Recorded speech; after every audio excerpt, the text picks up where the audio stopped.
Other researchers have found that some of the changes in the eye, exudates in the retina, that sometimes occur in diabetes start to improve or even disappear when people make a healthy diet change. The loss of protein through the kidneys can also diminish.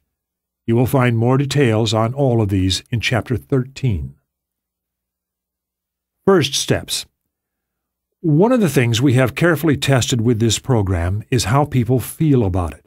Bottom line, although you will be making major changes in your menu that are designed to bring you uncompromised good health, this is perhaps the easiest diet change to stick with over the long run. Partly, that is because it is not a diet. It is a different way of regarding food, a much better way of thinking about and enjoying it. Also, you will never go hungry and never tease yourself with minuscule portions of foods you love. Let me tell you the steps that make it that way. For the moment, you are not actually going to change anything. I just want to walk you through the steps that will get you started. Step 1. Use the new 4 food groups. For starters, let me introduce you to a basic meal planning guide that my colleagues and I developed in 1991. It is called the New 4 Food Groups, and it is a big improvement on the old 4 food groups that the USDA developed in 1956 and on the various pyramid-shaped graphics developed by the federal government since then. The idea is simple. Build your diet from 4 healthy staples: whole grains, legumes, vegetables, and fruits. On your plate, these simple ingredients might translate into a hearty sweet potato chowder, spinach lasagna, Cuban black beans and Spanish rice, or lentil and carrot soup. And there are endless other possibilities. But let's first take a look at the staple food groups themselves. These are the ingredients that build the most healthful meals. The whole grain group. This group includes brown rice, oats, barley, corn, and all the products that are made from whole grains: breads, cereals, pasta, and many others. In countries where grains are staples, diabetes is much less common than it is in North America and Europe. This should be no surprise. Whole grains are filling, but have very little fat and no cholesterol. When selecting grains, let the glycemic index guide you. The legume group. This category includes beans, peas, and lentils. It also includes the endless array of soy products, from veggie burgers to meatless hot dogs, tofu, tempeh, miso, and every conceivable kind of deli slice. Legumes are hearty, high-protein foods with a remarkably low GI. They are rich in calcium, iron, cholesterol-lowering soluble fiber, and even traces of good fats, omega-3 fatty acids.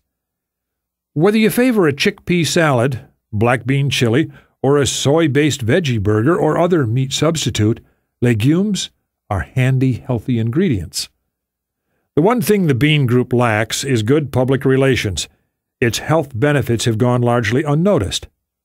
Nutrition scientists, however, know that putting these healthy powerhouses front and center on your menu is a great way to drive down your weight, blood sugar, and cholesterol. Findings from the U.S. government's National Nutrition and Health Examination Survey, conducted from 1999 through 2002, showed that people who included beans in their regular menu weighed, on average, 6.5 pounds less than people who generally neglected this healthy food group. The trend showed up in teenagers, too. Teenaged bean lovers weighed 7 pounds less and had waistlines that were nearly an inch slimmer compared with their bean-avoiding peers. Researchers at the University of Kentucky summarized the results of 11 prior research studies and found that people who frequently consume legumes are indeed thinner. They also have lower levels of bad LDL cholesterol and higher levels of good HDL, high-density lipoprotein cholesterol. If you are new to bean dishes, go easy at first and keep portions modest. They are likely to cause some gassiness until your digestive tract adapts. The vegetable group. Each member of the vegetable group is robustly healthful. The green vegetables, Asparagus, broccoli, spinach, kale, Swiss chard, and many others are packed with iron and, except for spinach, high in absorbable calcium. Orange vegetables are loaded with beta-carotene, a cancer fighter. You will get it from carrots, yams, and butternut squash, among others. Be generous with them. Instead of the neglected little pile of overcooked vegetables some people park on their plates, have 2 or even 3 different vegetables with your dinner. One of my favorite combinations is mashed butternut squash and broccoli. Sometimes I cook them up fresh, and other times I simply use frozen. The colors contrast, as does the sweetness of the squash with the heartier flavor of broccoli. You do not have to be a gourmet chef. Even the most hurried person has time to open a package of frozen vegetables and steam or microwave them. These foods are loaded with vitamins and minerals, are very low in fat, and like all plant foods, have no cholesterol at all. Virtually all have a healthy, low GI. The main exception is baking potatoes, so favor yams and sweet potatoes instead.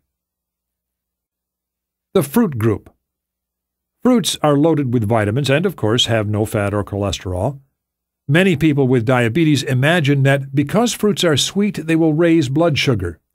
The fact is, though, that nearly all fruits, apples, bananas, blueberries, cherries, clementines, oranges, peaches, pears, and most others, have a low GI. The exceptions are watermelon and pineapple. Grapefruit interacts with medications. Surprising as it sounds, if you are on medications, you may need to avoid grapefruit. This citrus fruit inhibits intestinal enzymes that metabolize several medications.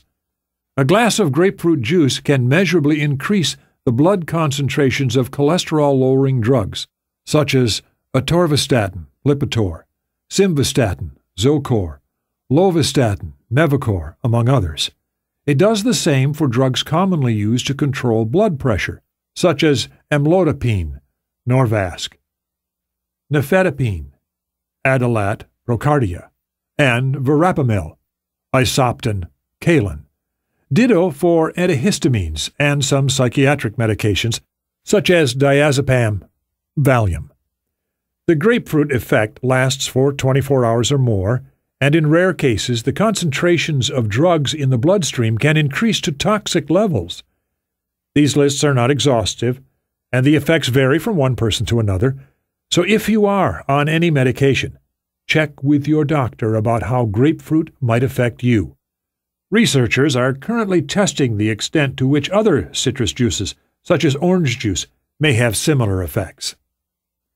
How many servings should you have from each group? The guidelines are whole grains, 8 per day, legumes, 3 per day, vegetables, 4 or more per day, fruits, 3 or more per day. But you can vary these serving sizes as much as you like. If you prefer Mediterranean cuisine, your plate may be rich in vegetables and pasta. If Asian food is your thing, your plate may hold generous portions of whole grains. If you love Latin American foods, you might go for bean and rice dishes.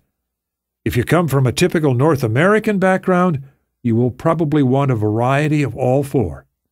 In the next chapter, I will show you some easy, delicious ways to get started. It goes without saying that the recommended foods do not include meat, dairy products, eggs, or greasy fried foods. You should also add a daily multivitamin. It will provide vitamin B12, which you need for healthy blood and nerves, and which is not found in substantial amounts in plant foods except for fortified products.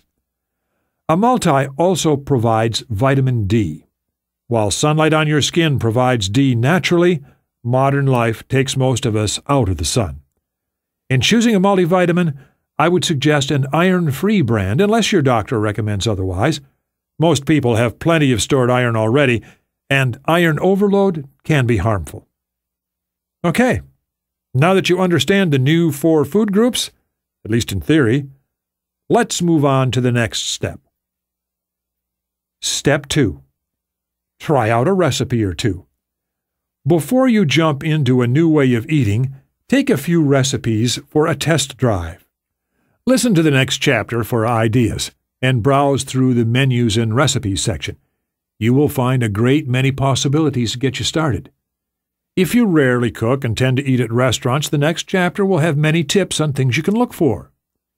Your goal is to identify healthy breakfasts, lunches, and dinners that you really like.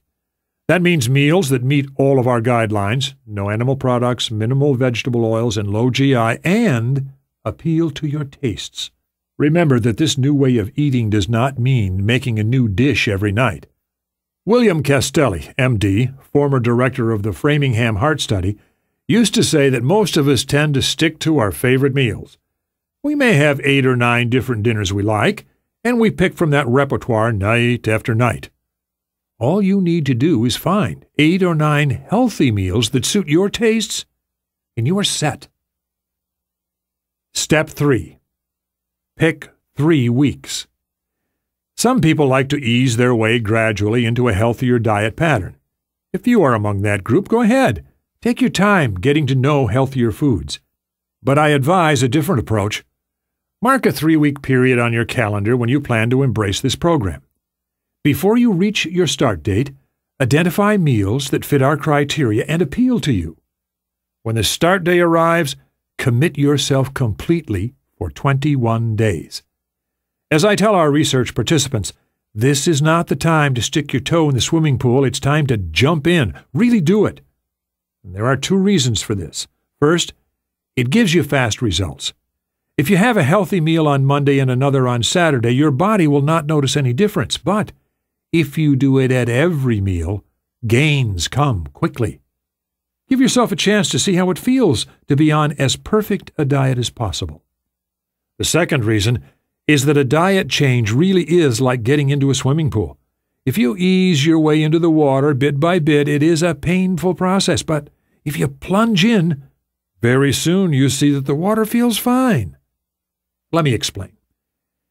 Did you ever switch from whole milk to fat-free milk? If you're like most people, that first glass of fat-free seemed watery and maybe even discolored. After a couple of weeks, though, you became totally used to the lighter taste. Before long, whole milk seemed thick and distasteful. Now, I'm not suggesting that fat-free milk is a health food. As you have seen, there are good reasons to avoid it. But when you lighten your diet, your tastes rapidly change. Very soon, you come to prefer the new, healthier taste. You will find that your taste buds have a memory of about 3 weeks, and jumping into the diet change allows them to adjust quickly. Instead of pining over the unhealthy foods you have left behind, you will be surprised to find that you miss them very little. If a 100% diet change sounds like a tall order, let me make it a bit more approachable. You do not need to commit to it forever. You just need to give it a try. At this point, there's no need to swear off bacon double cheeseburgers, pledge your loyalty to oatmeal, or make any other daunting promises.